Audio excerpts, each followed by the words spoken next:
Welcome to the Pursuit of Learning podcast. I'm your host, Clint Murphy.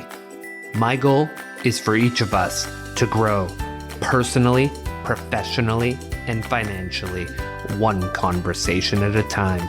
To do that, we will have conversations with subject matter experts across a variety of modalities. My job as your host will be to dig out those golden nuggets of wisdom that will facilitate our growth. Join me on this pursuit. Launching a business can be challenging, but it doesn't have to be. Today I talked to Tatiana Tsoir, author of Dream Bold, Start Smart, about how to build a strong foundation and solid game plan, including understanding the numbers. If you want to start a business, if you want to launch your own venture, this conversation is for you. Enjoy.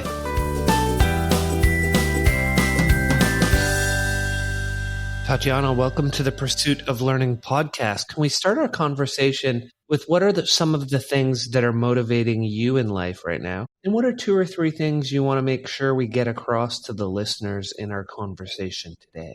The things that motivate me really are the same every day, every year, is light at the end of the tunnel, and that light can come in different forms and different shapes. And for me, I've always been learning. I've always been developing myself and investing in myself. And so for me, that's the motivator. The motivator is to know more, to be better, to serve better. And so that's really my main motivation. And that's what kind of gets me up in the morning. And on your second question was what we can share with the listeners or focus on sharing with the listeners today is this pursuit of learning.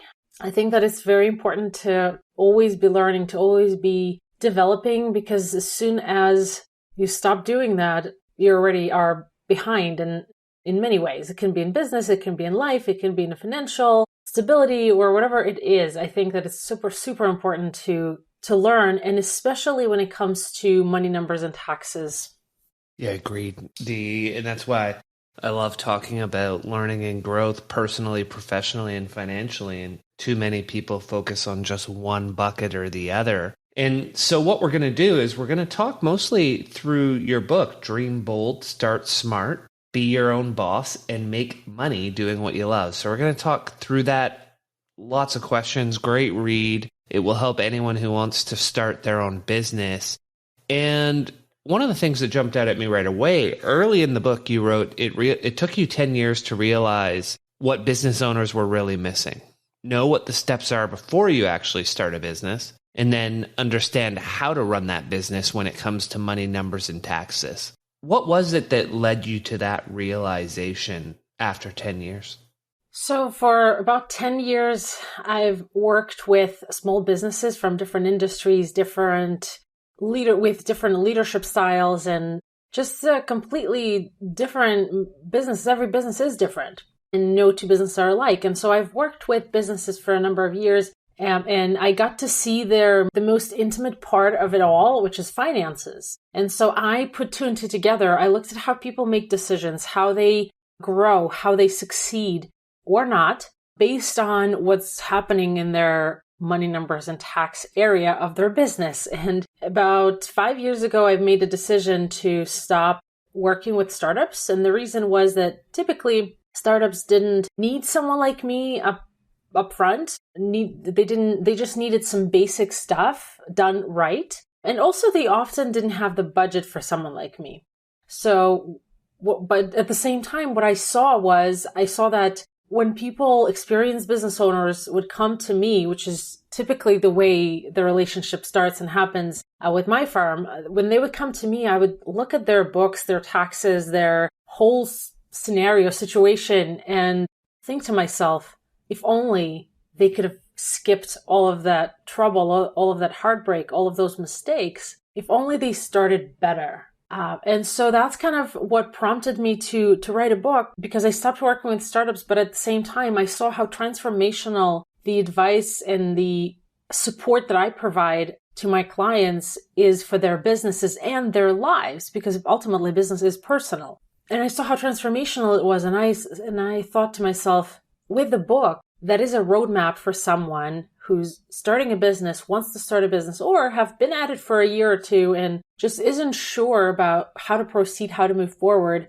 I thought that it would be a really great resource. And this way I can transform even more lives than I can with working one-on-one with clients. Nice. And when one of these clients walks into your office, they may say they're looking for tax or accounting advice. But what you often hear is, I need clarity and confidence in my business idea and in managing the back end of my business. What do you mean by that? Usually people don't realize or know that they need help with managing their back end. They usually come because they have to. People hate dealing with taxes. They hate dealing or thinking about bookkeeping or taxes or everything. Even accountants, the firm I used to work for years ago, about a decade ago actually, partners would do their own taxes on the last day of October 15th, which is the extended day. It was the last possible day to get your taxes done. Everyone hates doing their taxes and dealing with that and thinking about it. So, and paying taxes, of course. And so it really, for me, clients never ask, I want transformation, because they don't know. They don't know that it's possible. They don't know that there are accountants who can really support you in a way that's done for you. Something that will not only get the compliance part out, meaning get the bookkeeping, get the taxes done right without mistakes, but also actually advise you. And I think it comes from the mindset of considering yourself as a business. I mean, for a number of years, I did not consider my own practice as a business. And accountants and doctors and lawyers often fall into the same trap where it's a practice. It's not a business. What that means is you just sell your time for money. Whereas a business is when you create systems, when there's top client demand, when there is a unique offering in a business. And so when they come to me, they usually say, I'm looking for a new accountant. And so we start the discovery process, which is what I call the work that I do, discovery process. We look at, okay, what is your goal for this business? Do you want to sell it in 5 years, maybe 10 years? Do you want to keep running it? Or what is the overall goal for your life? When do you want to retire? How much money do you need to retire? What do you see as your retirement life? And often what I hear is people saying, nobody ever asked me that. Or their financial planners would ask them that. But financial planners don't have the ability to support a business as a coach, which is what I focus on. And so you're taking a bit more of a holistic approach to their business and trying to match their long-term goals and desires with the financial planning and analysis and coaching that you're doing there, Tatiana? Yeah, that's exactly right. So what I've found was there are clients who have a bookkeeper that's one person, a CPA who's another person, a coach who's a third person, then a wealth manager, fourth person, maybe a couple of more people in the mix, and becomes kind of this challenge to coordinate the advice of all these people. The more progressive accountants now typically incorporate all of that in one. And so they work with, like my practice, or business, I work with a lot less clients than a typical accountant. And because of that, I'm able to provide holistic support to them. And I'm amazed at how we as accountants are ignorant to the fact that we think that people know some of the basic stuff. Like what's deductible, what's not deductible, what's the best way to purchase properties if you are looking to invest in real estate, what's the best way to structure that in terms of entities. And coaching, when I provide coaching, which is typically the typical scenario now with every package that I work with in terms of working with clients, I answer their question and I tell them that there's no, what's that expression? The silly question is the one that's never asked or something like that. So there's no question that's too silly or perceived silly, or there's things that you have to know as a business owner. And the coaching aspect is the ability for them to be able to do that with no shame. And besides that, of course, I mean, I was a bookkeeper first when I started my career in general. And so my bookkeeping background is very strong. And I believe that bookkeeping is the cornerstone of any business.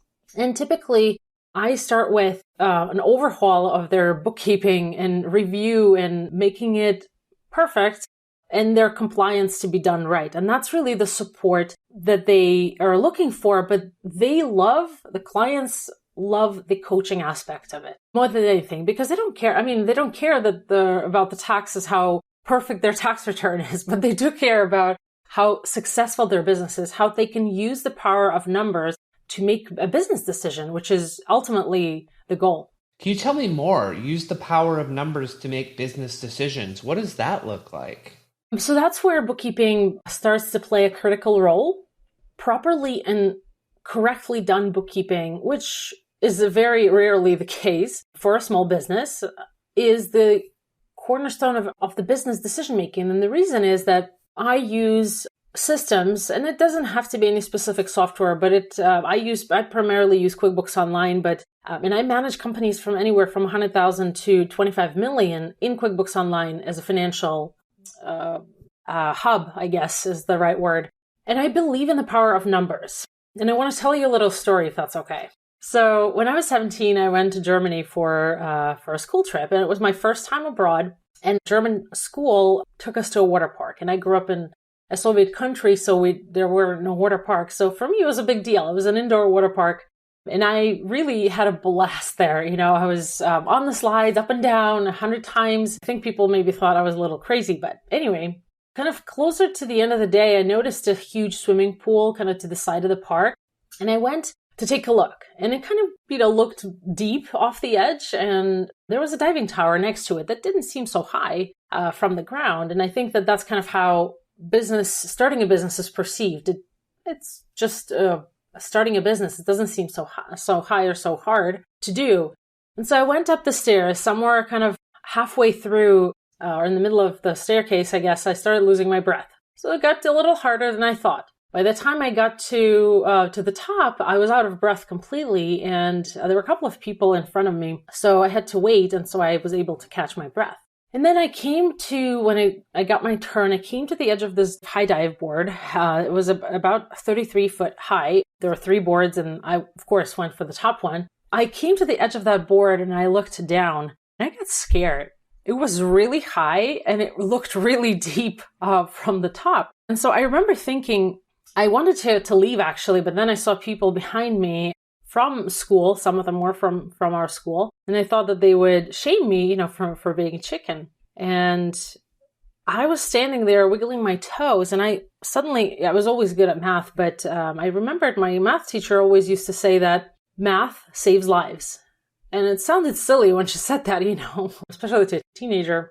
But as I was standing at the edge of that board, I was ashamed to turn back, but at the same time, I was looking for justification of what the creative side of me, the right brain side of me wanted to do, to be careless not careless, but more adventurous, I guess, is the right word. And this thought popped in my head that, if someone built this board at this height, that means they already ran the numbers. They already did the math. And so I shouldn't die, which is what I was afraid of.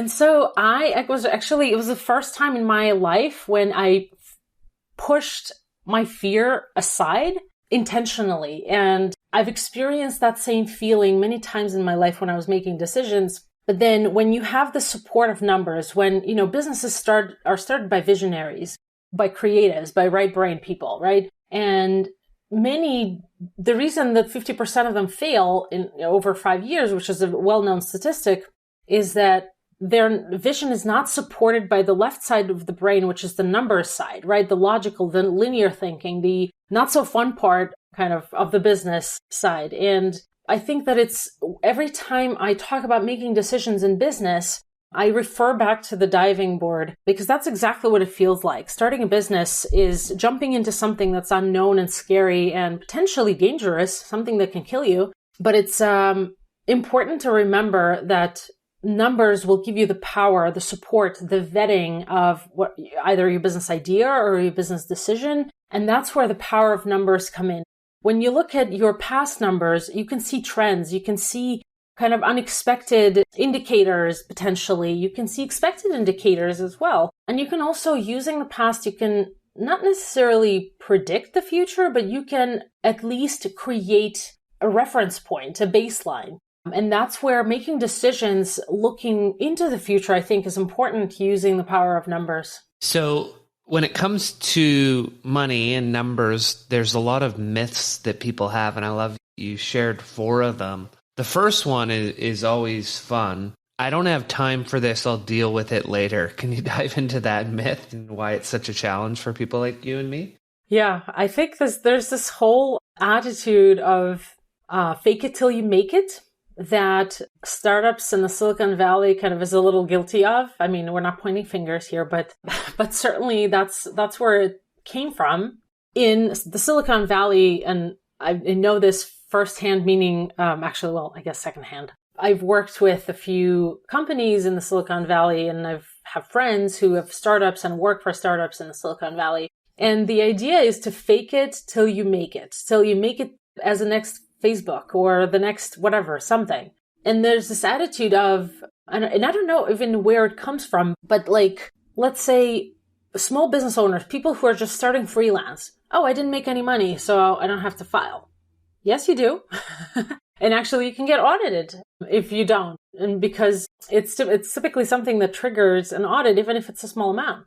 So the idea that I support, I guess, and promote is to not fake it till you make it, to face it and face it early in your business, because the sooner you face the challenge in terms of money, numbers, and taxes, the sooner you understand that you have to deal with it to be successful, the sooner you will be successful. I have this client, and I talk about him in the book as well, from a different angle, a different perspective, but I have this client who has been in business for, I think now, 29 years. And so it took him about 15 years to get to a point where he said, okay, I'm not becoming an accountant, which, just to be clear, that's the idea. You're not becoming an accountant. We don't want you to be an accountant because you would have to go to school to do that. But what you need to do is you need to figure out your own numbers routine. And what that means is you create tools that allow you to assess the financial health of your business, to handle the taxes, to know and to take responsibility for those things and be on top of them. Just understand, okay, I need to get the taxes done. So this client actually is the first one usually who sends me all the tax information because it's just how he is. He wants to be on top of things. He wants to be responsible for it. And it's really important to do it this way. It's really important to face it. But here's the thing. It took him 15 years to understand how badly he needed to face the numbers, how badly he needed to learn some of the basic things. He can, deal with the QuickBooks. He's not an accountant. He can't do the stuff like reconciliation and tax preparation, and he doesn't want to do that. But he knows how important past numbers are and future numbers are to his business. Planning ahead. Can I afford to hire this person? I don't know. I think I can. But then with numbers, with a cash flow projection, you can actually know for sure that you can or cannot do that. And so that's really my whole message, and I hope that it's received as such, is to not fake it till you make it. It's really important to face your numbers. And here's the thing. This same client once said, accountants don't start businesses. Visionaries do. He told me that. And he was right, because every business starts with a vision. The problem is that the second part of the equation, the money, numbers, and taxes side, the logical, the left brain, sometimes never makes it. And that's why we have such a high rate of business failures in the US. Because people think, I'm not good at math. I've never been good at math. If I wanted to be good at math, I would go and become a mathematician. But the truth is that in the money, numbers, and tax aspect of a business, it's simple algebra. It's adding 1 + 2. It's really not that complicated. But the attitude, the mindset of really facing it and facing it early is important to adopt, I guess, in the very beginning. And I've seen successes of people who've done that. Yes, sometimes it's a slower success. Sometimes it's a slower growth, but it's a much more confident growth. There's no anxiety related to it. There's no guesswork. It's step-by-step growth and development and profit that actually transforms your life because you're building a business that's sustainable and that actually addresses your goals. And one of the things, like you talked about how really what we do, it's not that complicated, but that can also be a challenge because it's not that complicated for you or me because that's what we've trained to do. But a lot of people just think, I can do it myself. I'll just figure it out. What are some of the biggest problems you see when people take that route without going and getting the professional help to make sure they are making the right decisions? So I think the initial challenge is the budget for a professional. And typically in the beginning, people shop for a price as opposed to quality. And that's kind of another reason why, or sub-reason that I wrote the book, is I wanted to provide a roadmap or a guidebook that actually will tell you, okay, here's where you need to pay attention. Here's the accountant that you need at different stages of your business. Here's how you price. Here's how you deal with taxes and understand things. Here's what you need to learn to be successful. And I think that in the beginning, when you shop price, you will get what you pay for. And that's the unfortunate reality, but that's just how it is. And so you can get the professional who doesn't care about whether you make it or not. All they care about is making money today off of whatever it is, the task that they're performing for you, whether it's bookkeeping or tax preparation. And you don't really get any good advice. And I still have clients who have this mindset. I have to remind them that before you make any decisions, talk to me. Talk to me first. Even if it's a silly question, even if it's a silly, simple decision on the surface, talk to me. Let's talk this through, because any decision that involves money, whether it's past, present, or future money, is important to address. And really, when hiring a professional, you have to watch out for what it is that they're providing for you. The traditional accountants typically charge you one fee a year, whatever it is, $1,000, $2,000, whatever the fee is. And here's the thing, usually it's for tax preparation only. So when you ask for advice, because you're not really paying for that advice, they give you a quick version of it. And that quick version, unfortunately, really doesn't serve you well. And I think it's a disservice all around, because they don't get paid, they have to spend time, but you also get a quick version that's not necessarily right for you or tailored to you as a business and as a person.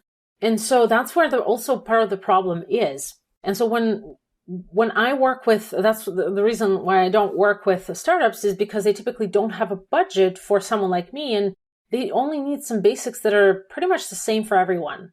Then as you grow, as you develop, and as you make money, you need an advisor. And also, I guess the mindset shift, part of it is understanding that everyone needs a coach. My business was transformed by hiring a coach. And before that, like a couple of months before that, I thought, what can a coach possibly teach me? Like, I'm already so good. I know it all. I know I've done it for years. And so this attitude of constant learning, of constant developing yourself, I think is super important in that aspect as well. Don't think that you know it all. Don't think that Google knows it all. There's a lot of information out there. There's a pool of misinformation out there. And if you make a decision based on Google's advice, then you get what you pay for, quote unquote. And so let's take a step back and look at your personal life. When you started your company, you built up your client base slowly while you were still working, so you could leave your full job without a financial meltdown, which sounds like a lot of planning, side hustling, and sacrifice. Some people just call that luck. So can you tell me more about that process and how you made the decision to shift from working for someone to being your own business? I think it was destiny. I do believe in destiny a little bit, but I remember I was sitting down with my dad, passed away last year, but many years ago, and was trying to convince him to move to the US. And he said, I need something to do. I'm an entrepreneur. I'll never work for somebody else. And I remember thinking about it and I thought, that's an interesting concept. I never considered myself an entrepreneur, a serial entrepreneur. But when I kind of was pushed into entrepreneurship early in my career, I worked for 2 years. I worked as a bookkeeper for one firm and then another firm, production. One was a door company. The other one was a plumbing company. And then I needed to, New York was changing CPA rules in 2009 in August. And so I needed to apply for the license before that so that I could get grandfathered in. And so I thought, okay, I need to really ramp up my school efforts to be able to graduate before that. And I was working and going to school at the same time. And my job at the time did not want to accommodate me a few days a week leaving early or coming in late so that I can finish my school. They didn't really care, which is fine. which I understand. So I had to leave the job and I decided, okay, I'm going to find I'm going to find one part-time job for 25, 30 hours a week so that I can manage my schedule.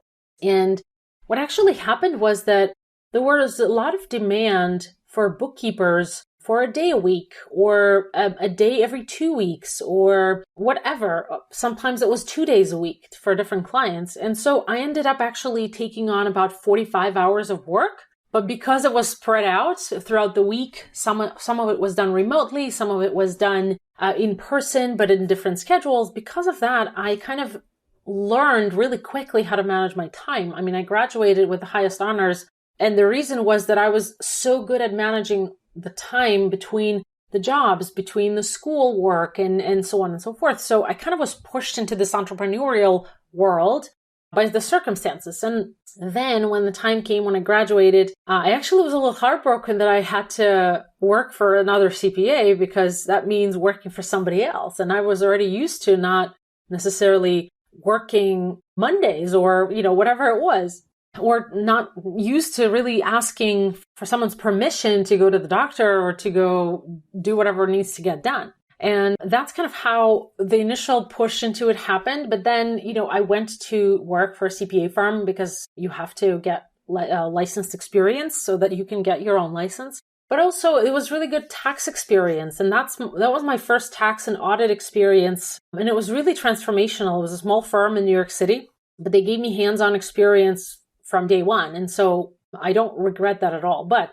within 6 months of working for them, I knew that I'm an entrepreneur at heart, and whatever it is, I'll make it work, but I'll never be able to work for somebody else. I need to run my own schedule. I need to run my own life. And if I want to take a quick trip to, Aruba, I want to know that I don't have to ask someone else's permission. So I stayed there for about 3 years, got a lot of experience, got a lot of knowledge, made some contacts that I can rely on when I face a situation that I haven't seen before in tax, let's say. And that was really amazing. And as I was working for them, I was coming home and doing the work for my other clients. By that time, QuickBooks Online was already pretty strong, so you could work from anywhere. And so for me, it was really transformational time to learn to once again build my own dream. And so when I got pregnant, I knew that I didn't want to put my child through the horror of tax season.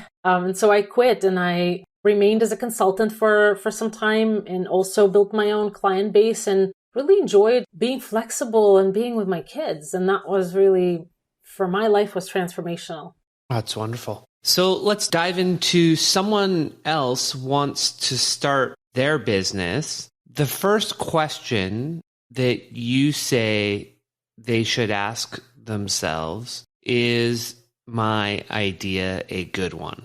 Yeah, it's a really important step, I think, kind of critical.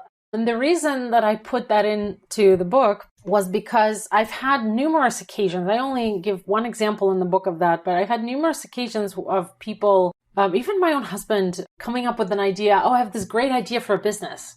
Okay, wait a second. Let's take a look at how you're going to actually make money. Who's going to pay you and why are they going to pay you?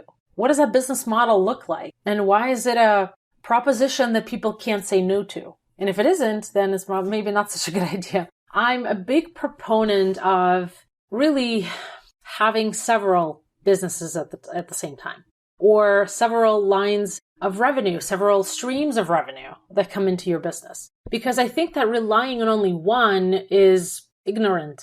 And really the idea that we sometimes come up with sounds good in theory, but here's what I encourage listeners and readers to think about. If you've ever painted anything, or a room, a house outside or inside or whatever, or maybe a fence, you know that the painting part is the fun part. It's cool using the roller or whatever to paint. It's really cool. Even my kids say, "Oh, I'd love to help Daddy paint X or whatever," But the problem is that before you can paint, you have to tape or scrub or whatever the surface requires. And that's the not so fun part. Let's put it mildly.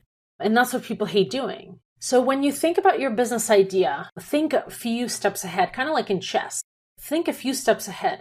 What would that look like? What would that business grow into or can grow into? And yes, you could still, we plan, but what's the expression? We plan, but God kind of does whatever he wants. I don't know the exact expression, but that's the idea.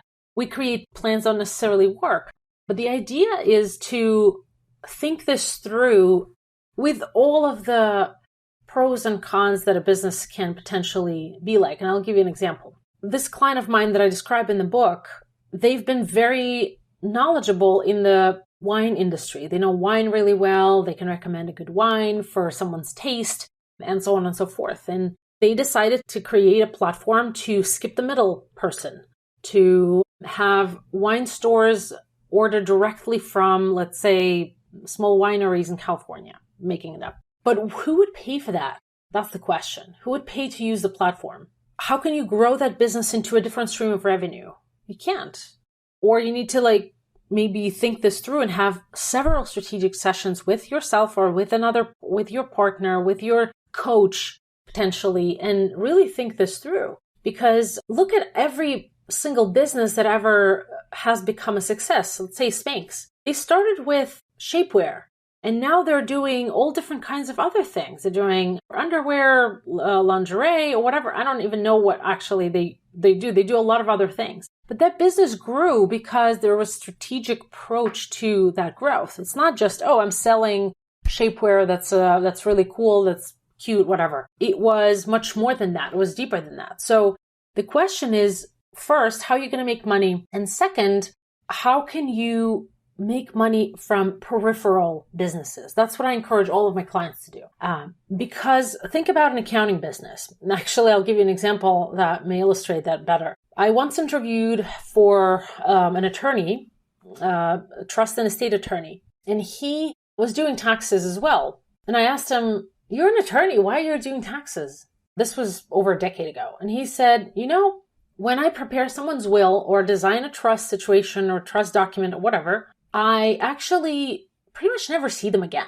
So it's a one-time client, one-time engagement, one-time thing. And then I have to chase for business again after that to sustain my living, to sustain my business. With tax returns, it's predictable revenue year after year, which makes perfect sense. Similarly, I don't believe in just having predictable revenue. I think that there has to be a healthy mix of both. And so in order to get to that, you have to really spend a lot of time strategizing on your business idea to really see if it's worth pursuing. And also, one final point on that is you have to understand whether the taping side of it is worth the painting, meaning the opposite. The painting side is worth the taping. Sometimes you come up with a brilliant idea, and I've certainly had that in my career, in my life, but you're like, you know what? It's a great idea. It's a great business for someone. It's just not for me.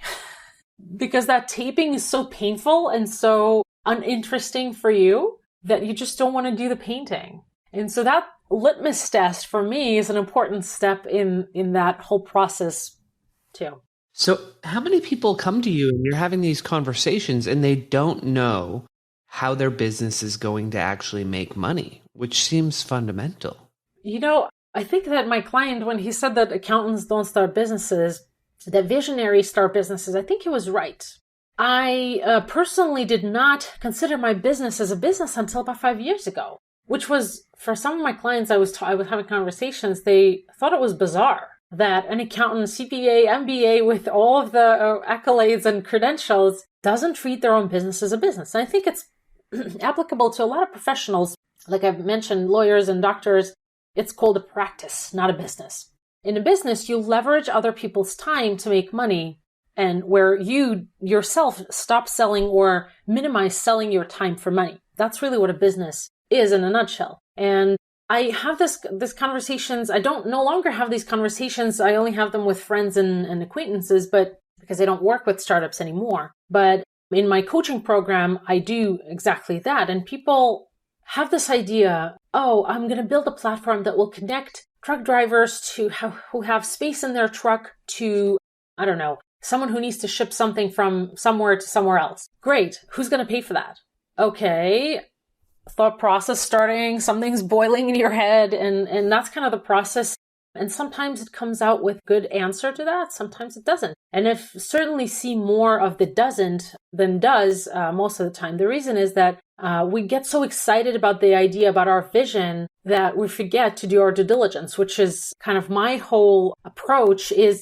Entrepreneurship requires a whole brain approach, not just the vision, the right brain, but also the numbers and the logical and support and everything else, and which is where, if exercised correctly, you can actually build a successful business. Some people, and I talk about this in my book on in a chapter on partners, some people try to avoid painful experience by getting a partner who manages the financial aspect of things. The problem is that oftentimes those partnerships break down, and sometimes there is even theft and fraud going on.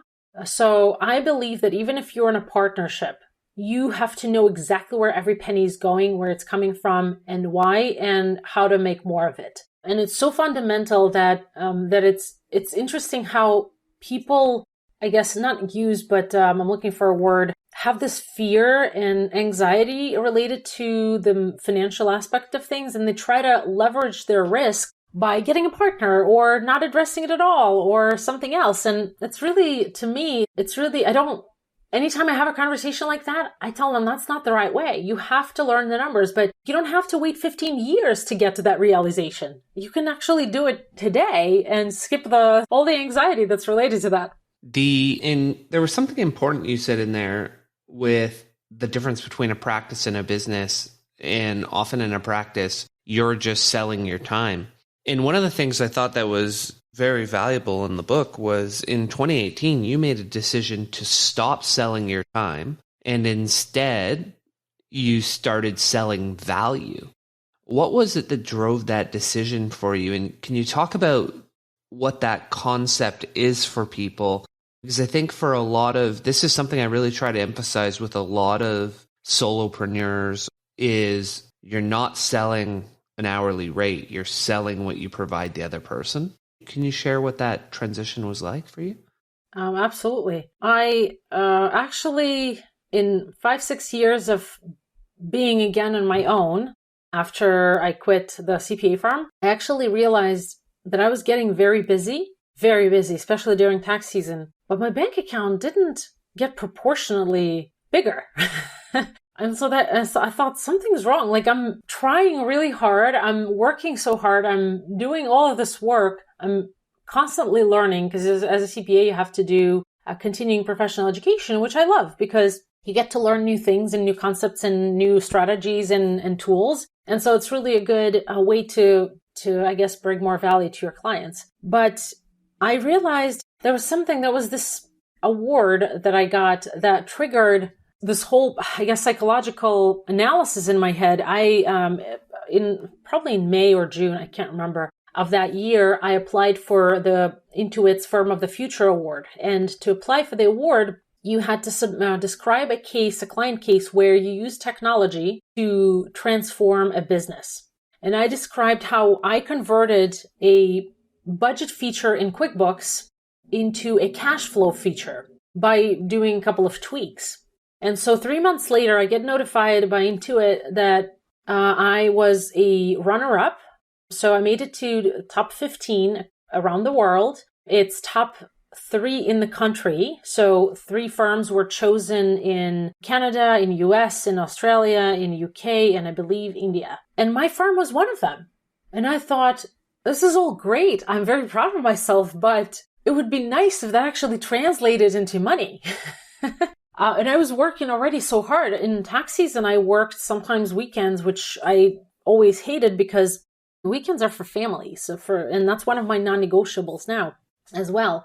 And so I thought, something has to change. And I came across this training for proactive tax reduction. It's a specific training. It's not something that's taught naturally. And sometimes CPAs and EAs, whatever the license is, sometimes it takes them decades to gather that knowledge to be able to offer that. But offering it is one thing, selling it is another thing. What I realized was that with an hourly rate, with selling your time, there will always be a ceiling in terms of how much you can make.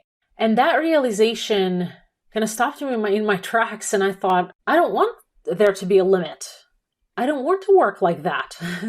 And the problem with accountants is that we care about our clients' businesses. It's not a problem. It's a good thing, I guess. But we really care and we take it personally. We invest ourselves into clients' businesses and lives, and we feel bad for them and so on. The bad side of that, or the flip side of that coin, is that we give a lot of our knowledge and time away for free. And that's not just, lawyers have no issue charging for 15 minutes of their time when a client calls. Accountants somehow do, and it shouldn't be that way. And most traditional accountants are in that space, but there is a way out there as well. And it took me probably about 3 months after that notification in September of 2018 to realize that I need to change something. Because my kids already at the time, this was, 4 years ago, were saying, oh, mommy always works.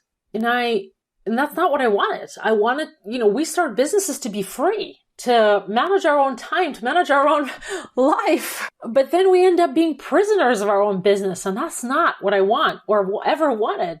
And that's not what anyone who starts a business wants, especially moms. We want to be there for our kids, and that's what was important for me. But yet I ended up in that same prison. And I came across the two coaches. They specifically coach CPAs, accountants, to transform their practices. And again, I thought, what can a coach possibly teach someone like me? Like, I know it all already, but let's see. So I attended, huge egos, of course, for accountants. So anyway, I listened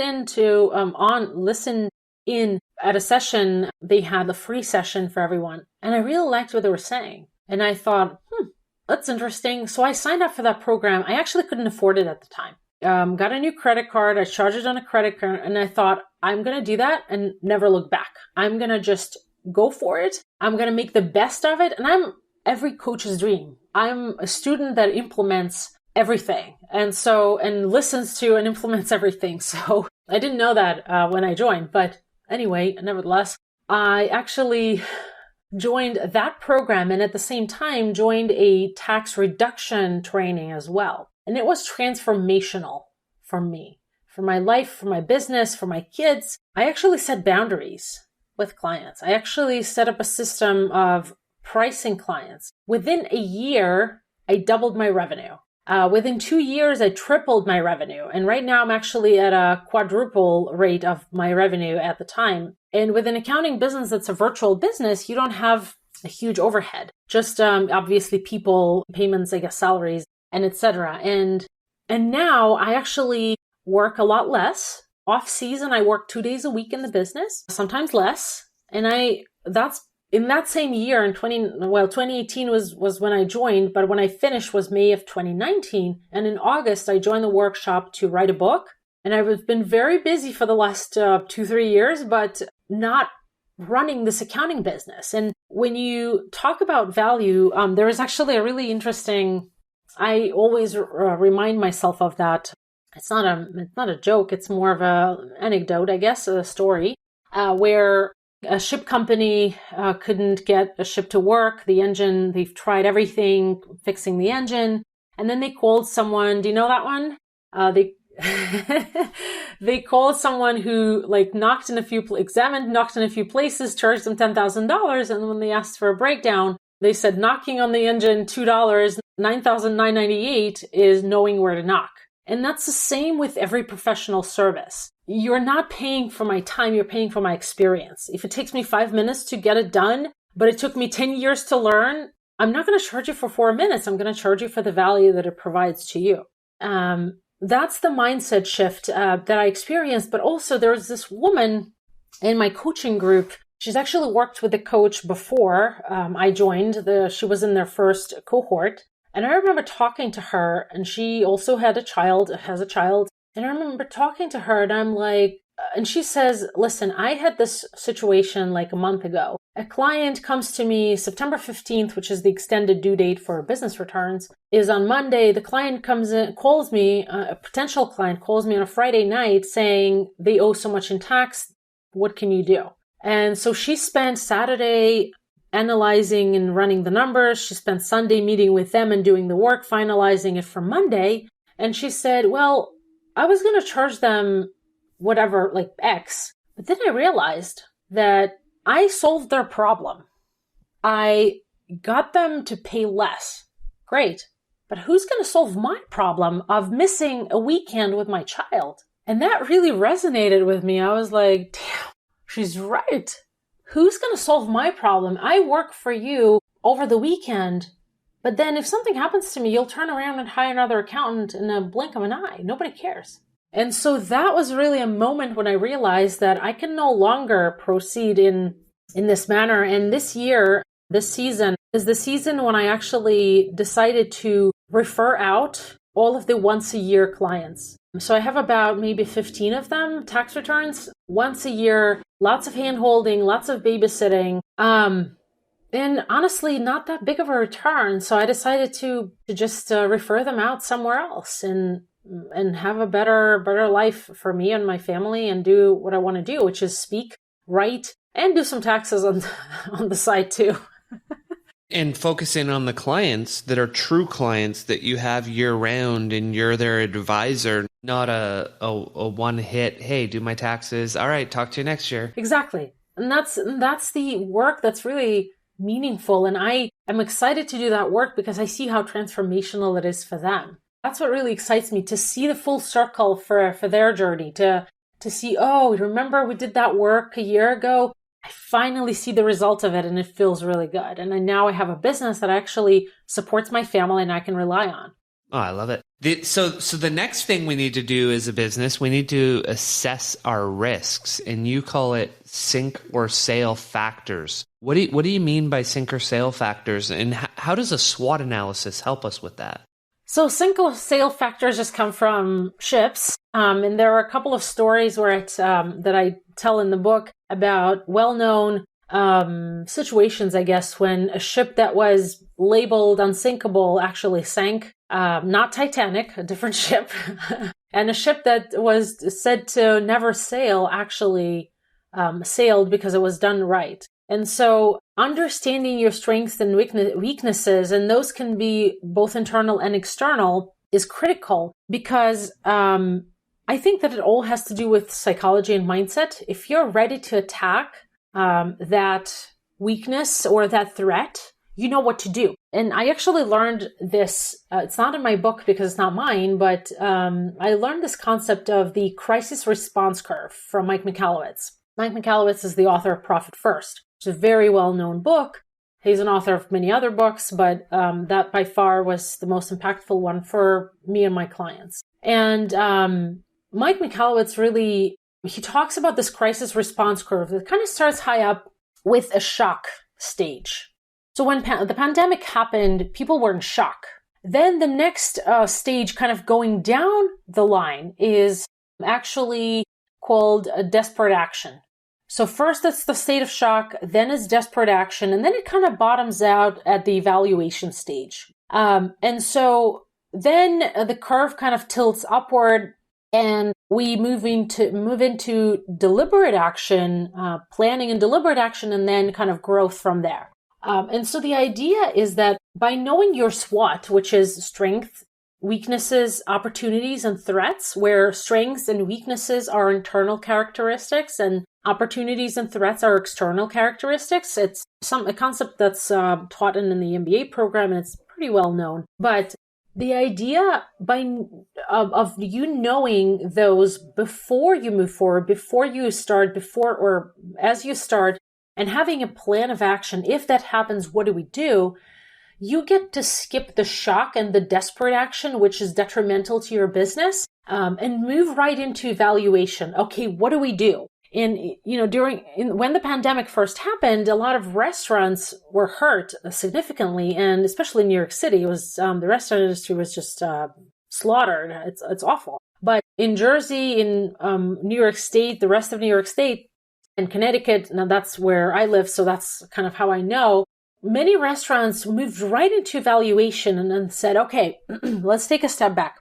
What can we do to keep operating? What costs can we cut? What do we need to adjust in our operations to deliver maybe takeout or do cooking classes for for people's favorite dishes or whatever. And those who moved quickly actually were the ones that succeeded. And it took different forms. Some restaurants would give you ingredients and do a cooking class for you on Zoom so that you cook your favorite food yourself. Some restaurants just really pushed delivery and closed down all of dine-in operations. But those who closed or shut down completely were the ones that didn't move fast enough from the shock and the desperate action into evaluation, and unfortunately had to shut down. How do you go about, if you've never done this before, right? How do you see what those risks are? How do you see what those threats are? And how do you know what you don't know? That's the tricky part. That's something that requires work and sometimes a coach. And it doesn't have to be an expensive coach. It can be a group coaching membership setup where it's a lot cheaper. That's why it's a group coaching. But also it's very helpful to have the ability to ask a question. But and that's kind of what I did when I moved out of the CPA firm. I had two people on my speed dial that were very experienced CPAs. And anytime I encountered a situation that I did not know or wasn't familiar with, let's say a non-US person owning property in the US, I called them and I was like, is there anything I need to watch out for? Any election or anything that I don't want to miss? And so having advisors that are willing to support you, and sometimes they can be free advisors. And I've certainly had clients who, when they started out, they had such great relationships with their former bosses that those bosses were advising them on how to build a business better and were advising them of these, I guess, traps so that they can fall into. Read a lot, explore a lot, look at competitors' businesses. You obviously will not be able to know exactly what's going on in their business, but at least reading a lot of research and a lot of analyzing needs to happen. Also discussing it with someone. I found, and this is my recent discovery in the last few months, I found that I've hired a life coach last year. I've hired a life coach because I went through the life coaching school and I really enjoyed it and the coach was great. And because I went through the school, the coach's rates were much better. So I was like, you know what? I want to be happier. Let me talk to this guy. So we've been talking for about 2 or 3 months, and I was coming to a session after that, and I thought, I don't really have anything. I've already kind of solved everything that I wanted to solve. And I was like, what if I just use this session as a creative session? So when we talk about, because, a real coach, coaching itself is not telling people what to do. Coaching is me as a coach asking you questions to get that out of you, to get the resource out of you to help yourself, essentially. That's what coaching is. In the US, coaching is more coaching advisory, coaching consulting, where it's a mixture of questions and kind of me telling you what to do, which is fine. But here's the thing, when you discuss something like that, when you discuss a business idea or your business with someone, a friend or a relative, a spouse, what can end up happening, and it's certainly what has happened to me, is they start to solve your problem. They listen to you carefully and then they try to solve it because they want to help you. And that's normal. It's fine. That's natural response. The problem is that for me, it's not you solve my problem. I want to solve it myself. I want to find the right decision that works for me. And sometimes it's appropriate for someone who's listening to you to say, have you tried this or have you considered that? And sometimes it happens with a friend or a relative, but more often than not, they try to solve your problem. With the coach, and I'm now doing it with 2 or 3 people once a month. So I have a different coach talking through something at the session, something that's creative. For example, I was really dreading creating a webinar. I'm launching a bookkeeping course, a bookkeeper training this year. And I wanted to create a webinar to provide people with value at the webinar and then sell them the course if that's what they want.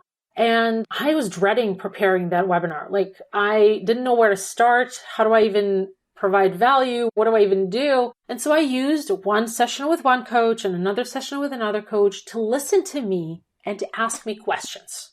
And then as I did that, both sessions, in each session, I created a webinar, one for the bookkeeping course sale and one for the mastermind that I'm launching later this year. And so now I have the structure, the skeleton, because I wouldn't have been able to do that on my own, or it would take me maybe not years, but months, and a lot of heartbreak and a lot of anxiety. And am I doing the right thing? And is it aligned with my brand? Is it aligned with my message? All of those things. With a coach, they just listen to you and they ask you questions. What do you think the people will benefit from? And then you start thinking about it and you start discussing it without the coach trying to solve your problem for you. And that's, I think, is super valuable. So if you have the ability and you're listening, you have the ability to hire someone like that, even if it's once a month. And for me, it's once a month, a session that's creative, that keeps me in line with my goals, with my brand, with my work, has been tremendously helpful for me and my business. And you talk in the book about an exercise you did with the coach with a hat exercise, and it was very valuable for you and your business. Can you share with the people what that exercise was and what you learned from it? Absolutely. Absolutely. The exercise was, the coaches gave us this sheet of all of the different aspects of a business. So marketing and operations, sales, support, whatever, customer service.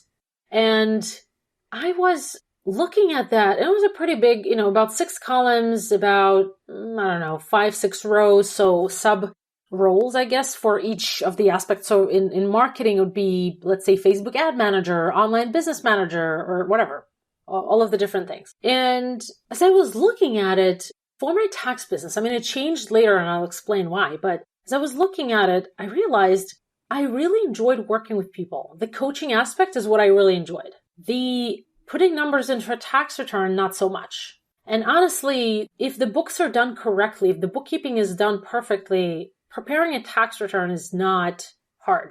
It's the gathering of the work papers. It's the everything else. That's the time-consuming part that can be delegated.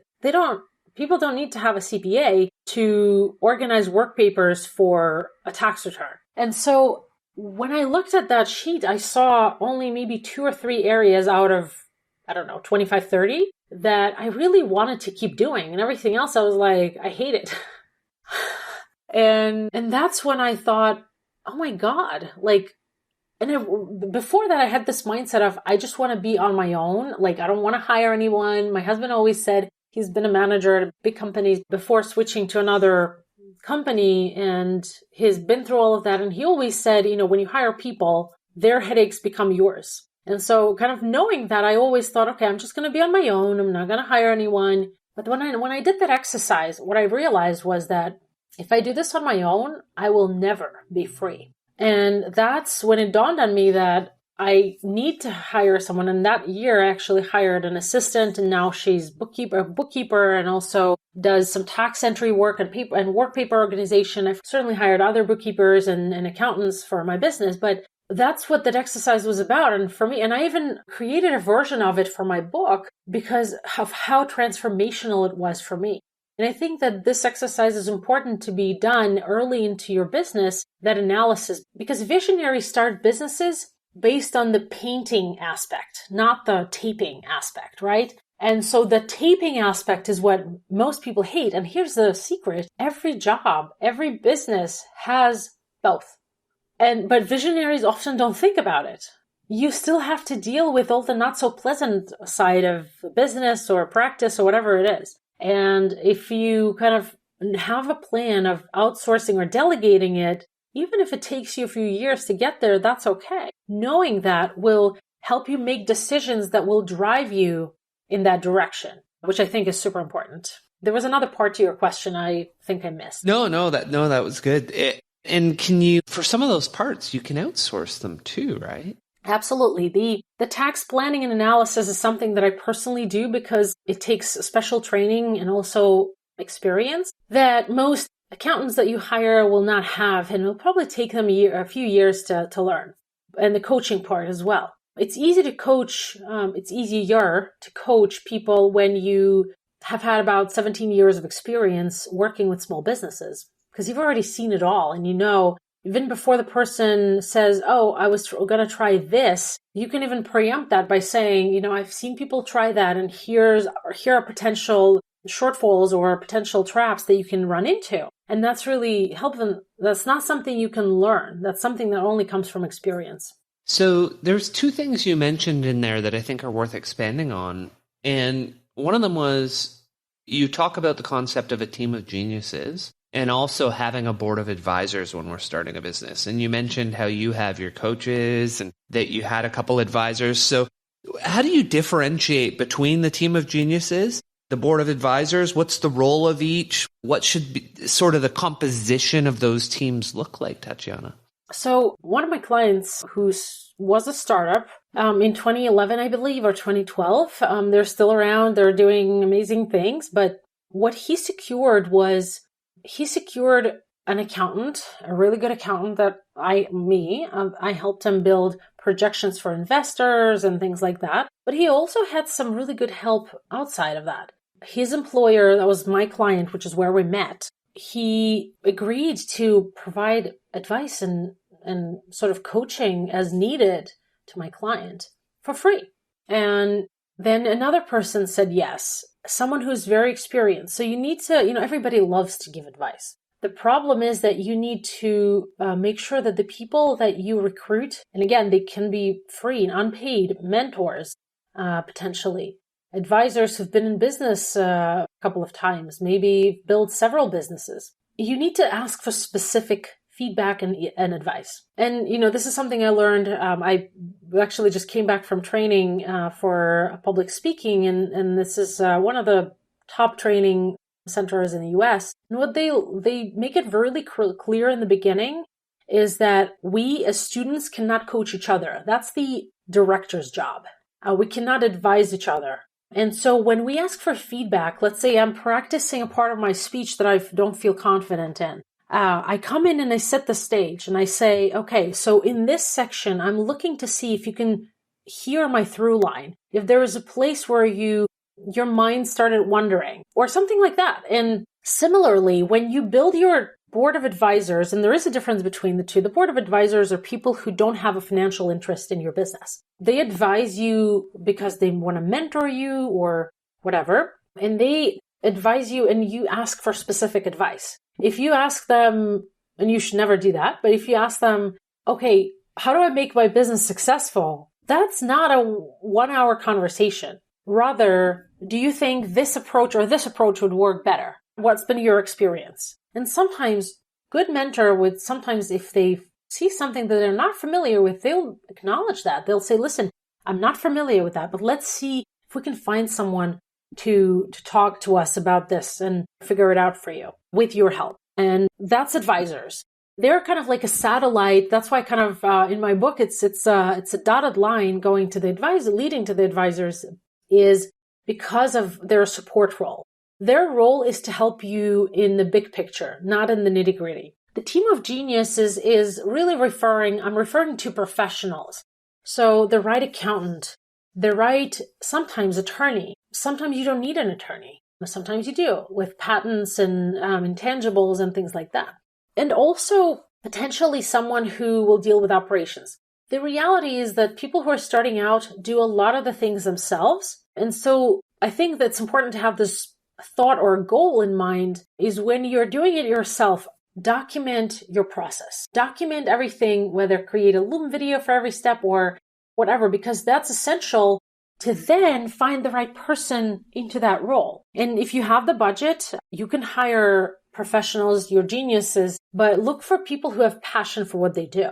I think the passion is the secret ingredient to success, and that's what drives people, and that's certainly what drives me. I've always loved accounting because of what you can do with it, what you can do with numbers, with the magic that I've witnessed because of the power of numbers in businesses. And that's really what Team of Geniuses is about. And understanding that really you have to worry about 3 main kind of areas of your business. One is the financial, one is the operational, and the other one I can't remember right now.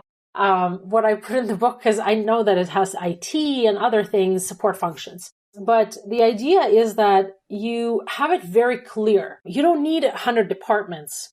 I always am skeptical when people, and I have one client right now who's in that situation, the new client, who says, well, I have this VP of marketing, I have this VP of this. Titles don't matter. What matters is that what is that person doing, and are they taking responsibility for their, department or their area of expertise? Because marketing and sales includes much more than just Facebook advertising. It's customer service. It's sales connecting to fulfillment and things like that. So that's really kind of an important part that many don't think through. And the idea is that eventually, when you think about getting your team of geniuses, or at least thinking about them early on, will help you, again, drive your business where you want to go in a straight line, as opposed to kind of a messy curve, but hopefully moving in the right direction. And you talk about that organizational structure and building that team, and not thinking about today, but thinking about where you want to be 3 to 5 years from now. Why is it so important to say, hey, it's not today that we're building this for, we're building it for 3 years from now, 5 years from now? I just think that, from my experience at least, there is this expression, hire help before you think you're ready, or something like that. But here's the problem. You don't know when you're ready. So the before is like, when is that? And so that's kind of why I wanted to make that a point, is hire before you're ready. That sounds great in theory. In practice, if you know that you want to have someone managing your marketing and sales, and what that person would be doing, and how they're going to be reporting, and what's the indicators that they need to report back to you, you will make decisions and make choices and make hiring, decisions again, based on that structure that you have in your head. There is this trend, I guess. It's not a trend. It's more like, that's just how it is. In bigger companies, when crises happen, middle managers are the ones to go first, usually. And that's just the reality of life. And the reason is that middle managers are just one piece of the puzzle, something that's not a critical structure. And so the reason I wanted to draw attention to planning it 3 to 5 years from now is that you see the skeleton of your organization, of how it's going to work for you. And you will pay attention to all of the right places. You'll pay attention to all of the right, potentially, people needs.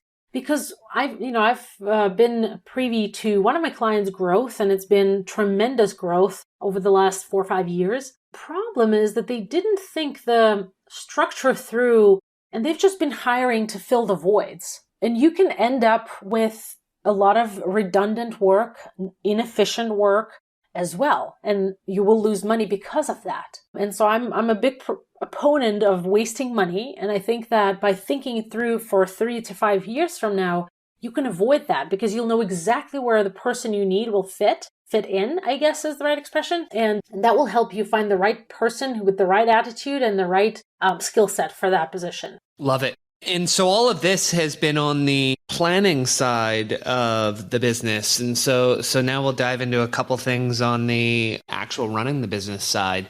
It sounds like you might not be the biggest fan of partnerships, from what I could tell. What can you tell us more about why you're not a fan? So yeah, sure. That chapter on partnerships actually was supposed to be initially was called Partnerships Never Work, but the publisher didn't really like that title. So, but it's my core belief that true partnerships rarely work out. And by true partnership, here's what I mean. You can have a partnership where one partner is the driver, and then 2, 3, 5 partners are investors. So they're limited partners. They don't run the day-to-day. They don't make decisions. They don't really participate in the operations.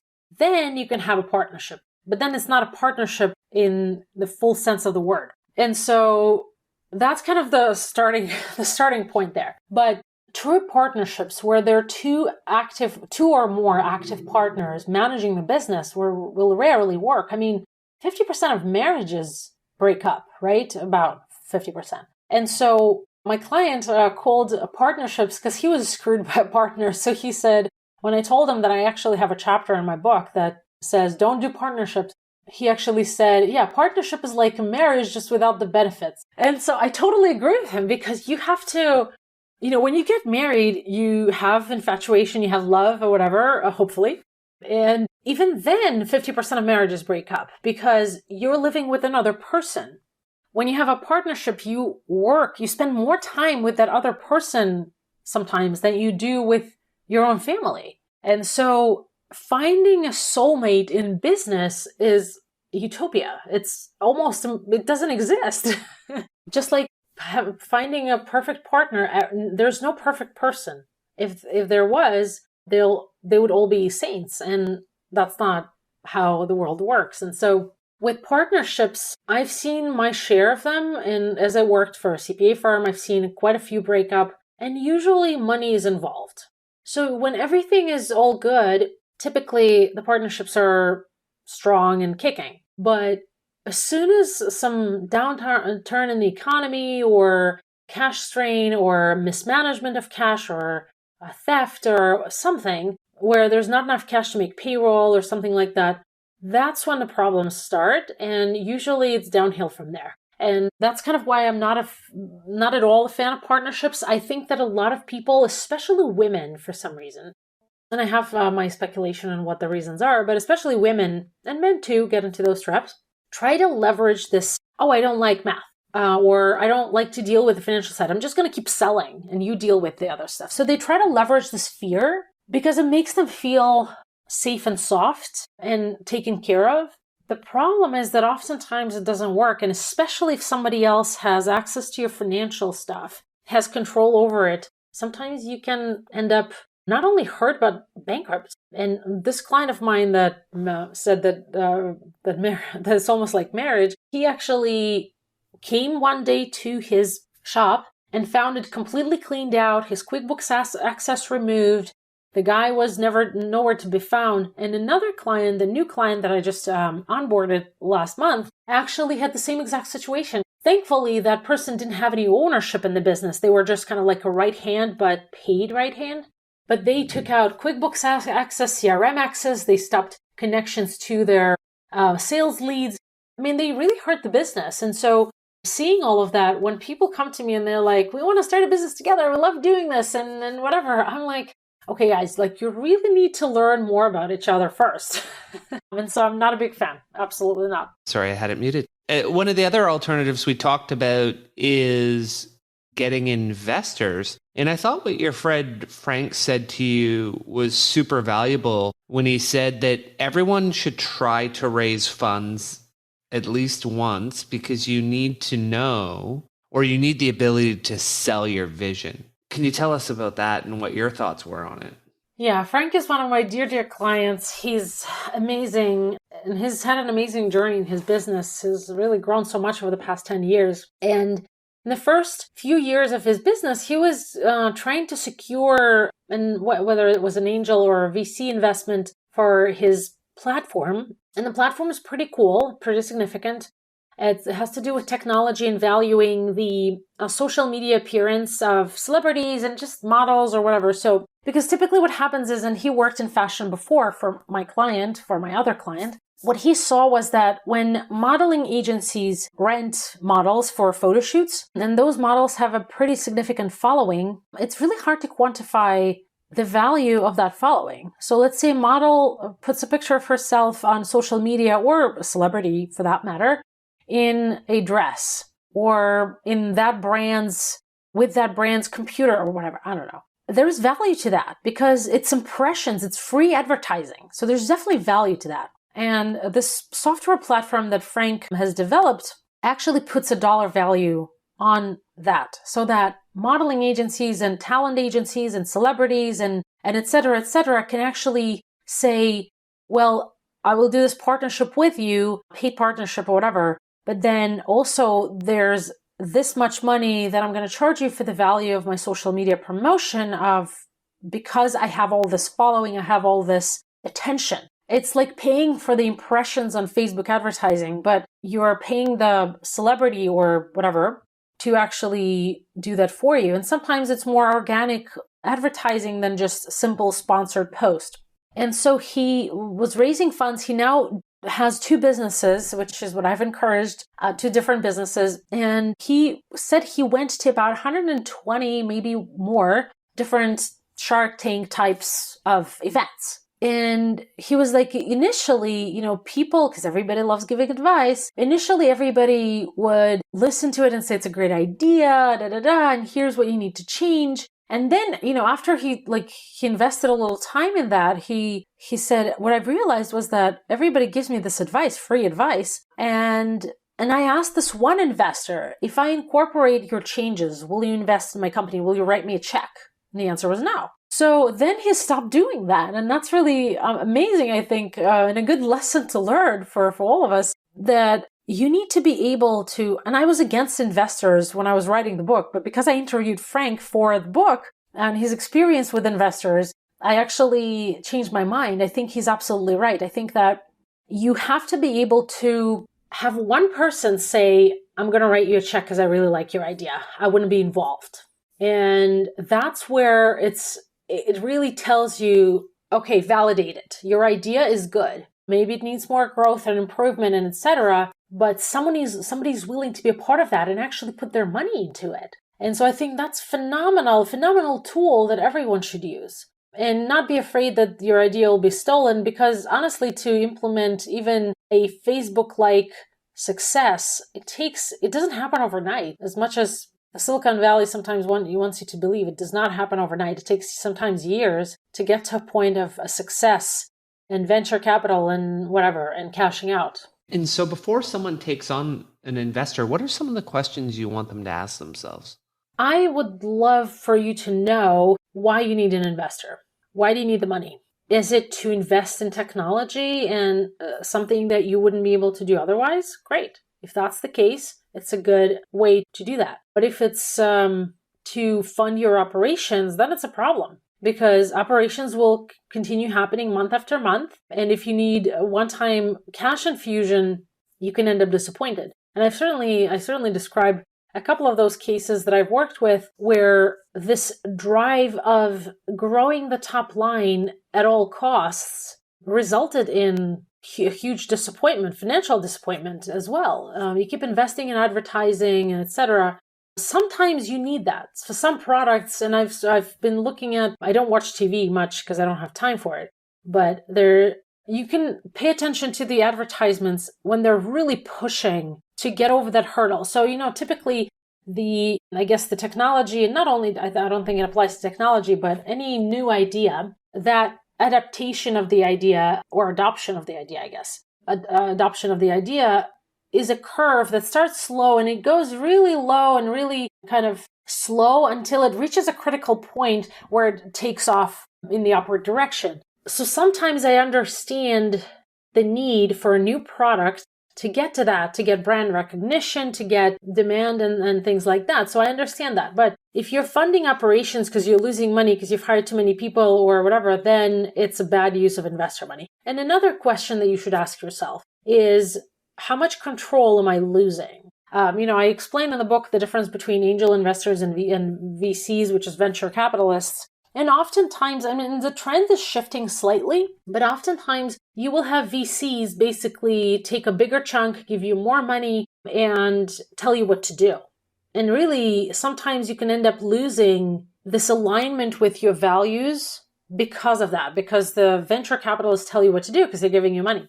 And then your brand can become something that you didn't expect or want to happen. And I think that it's important to keep in mind. Angel investors, sometimes you can secure a pretty significant angel investment beyond the normal, $750 to $1 million to a few million. I recently was at this event where one of the women talks about investing in that anyone can be an angel investor.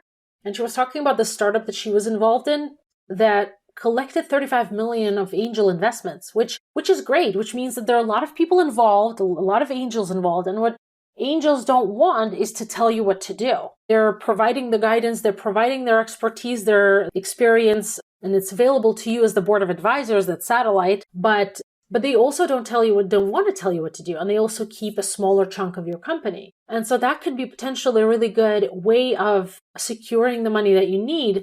But you have to have a clear goal of how that money will be spent. Because I've certainly seen this idea of becoming the next Facebook, but I worked for a guy who built a new platform, but somewhere halfway through the process, the investor said, we're not going to fund this anymore. And they've committed at that point, I think it was $1 million, and they've only funded about 250 or 300, and they pulled out because it wasn't going in the direction that they wanted. So you have to not fund operations with the money. That's the quicksand. And in there, you were mentioning marketing. I thought you had some really powerful points on price psychology that I hadn't heard of before. And the three that you mentioned were left to right reading, using a decoy, and price anchoring. And I thought it would be beneficial to the listeners to understand these because we'll know how they're using them against us. Can you share what some of these tricks are? Absolutely. And I think they're powerful. They're not necessarily meant to deceive. Maybe some of them are.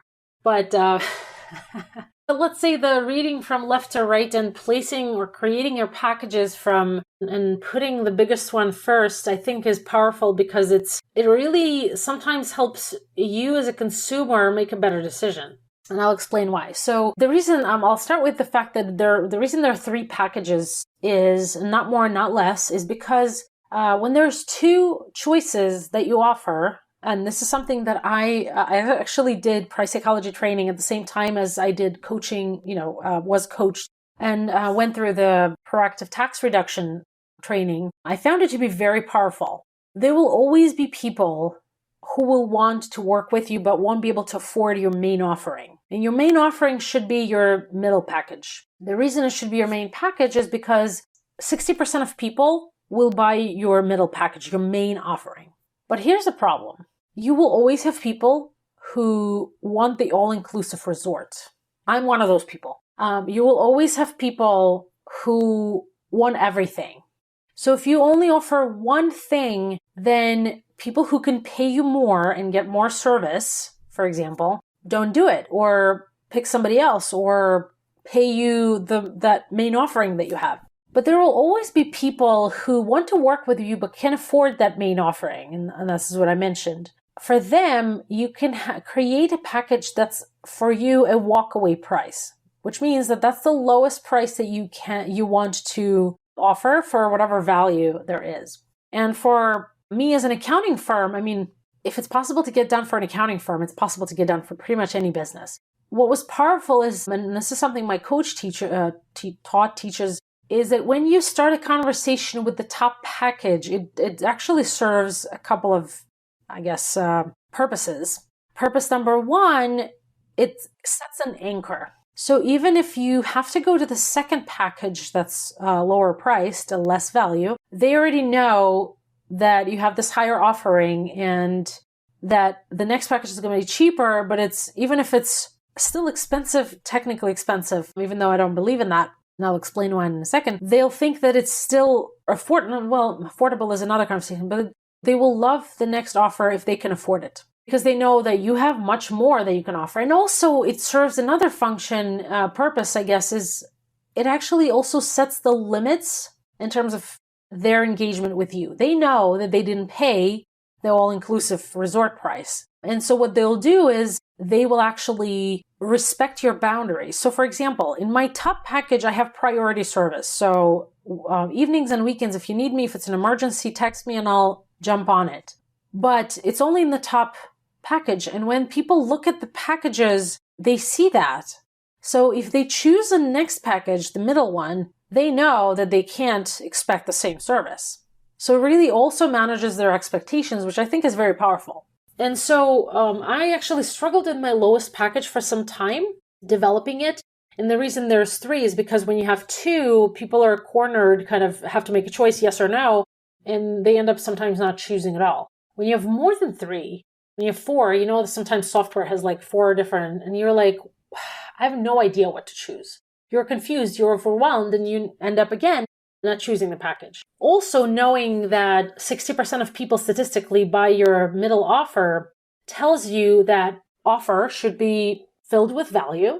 It should also have a price that you're willing to sell that for, because you're going to be selling a lot of those, more than half, and they should be priced with your target profit in mind. And what that means is if you sell this package 60% of the time, it should be high enough of a price for you to make it worth your while. something that's sustainable, that you can sustain with your current staff, or if you have to hire someone, then potentially raise prices. And I actually believe in raising prices like all the time.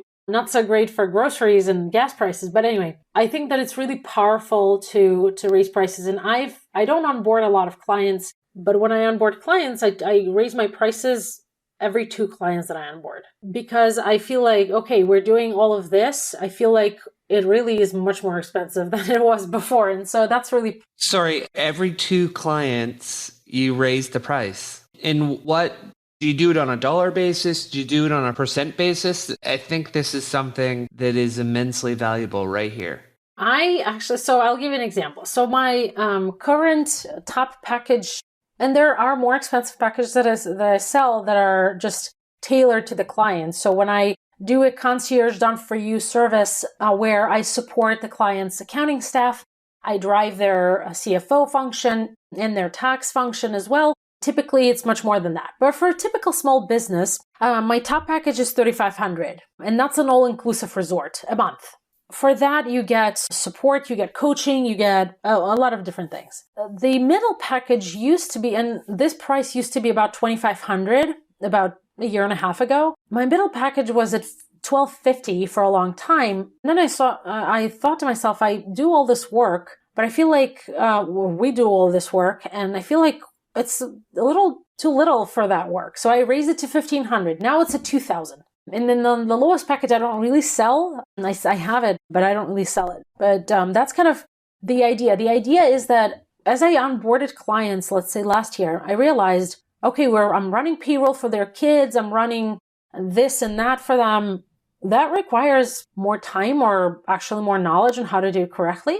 So it's no longer worth it for me to do it for $1,500. It's $2,000 and plus. So it's not $2,000 and that's it. It's $2,000 plus. I certainly have clients who pay $8,000 to $10,000 a month, depending again on my function in their business and the support that I provide. But the main 3 packages, I always raise price because I don't onboard a lot of clients, because it's my preference to work with less clients, because that's how I can personally coach them and personally be a part of their transformation and contribute to that transformation significantly. And that is very valuable. And I think that as my time becomes more and more valuable, I feel like the price in the packages has to go up too. Oh, I love that. That's so wonderful for you and for people to hear, because so many of us get in that trap, right? We're selling our time and it's like, I'm worth this much an hour. And it's like, well, no, what value are you adding? How is your hammer tapping that ship? And then when you are realizing it, saying, okay, well, clearly I underestimated, let's go up. I love that. I've taken a fair amount of your time here, and we've had a wide-ranging conversation on your book. Is there anything that we haven't covered that you think is fundamental you want to get across to people? Sure. This is actually my big idea, my recent work. And by recent, I mean last 6 to 8 months. I've been working on this. I'm working on a TEDx talk, and my big idea is that entrepreneurship is a whole brain craft. So it's a 2-part idea. First, entrepreneurship is a craft. And what that means is that you can learn it. It's a system of steps that anyone can learn to be good at and to do really well. And I think the secret to really mastering this craft, it's a craft just like anything else, like writing a book or delivering a stellar speech. Entrepreneurship is a craft that requires a whole brain approach. So you need the vision. That's how the businesses start. It starts with a vision. It starts with the dream. But then it has to be supported by the left side, the logical side, the linear thinking, the financial safety thinking, left side of the brain. And my experience has been that businesses that are super successful have both. It doesn't mean that they're led by accountants. It means that they have their own understanding of how their business numbers, what story they tell them, and how they can use these numbers to really drive every decision in their business. And it doesn't mean that if the numbers tell you no, that you don't take the risk. Sometimes you do. But you also, with the understanding and knowledge of these numbers, using and harnessing their power, you can, like I invested in that coach, not being able to afford it at the time, I knew that I'm going to make it work because it was a conscious choice. And so that's really something I believe in and something that I'm working on now, and I wanted to share. Love it. And so where can our listeners find you? I think the best place to connect with me is check out my website, talktotatiana.com. It's a little shortcut. It takes you to tatianatsoir.com, so you don't have to memorize my last name spelling. And I am present on all social media platforms, but I really live on Instagram. So if you want to DM or connect, I'll be happy to do that on Instagram. TatianaTsoir.author is my handle. Excellent. Thank you for joining us on The Pursuit of Learning. Really appreciated having you and reading your book. Lots of notes that I took for myself there. And this is what I do on a daily basis. So it was very valuable. Thank you. Thanks so much, Clint. Thank you for joining us on The Pursuit of Learning. Make sure to hit the subscribe button and head over to our website, thepursuitoflearning.com, where you will find our show notes, transcripts, and more. If you like what you see, sign up for our mailing list. Until next time, your host in learning, Clint Murphy.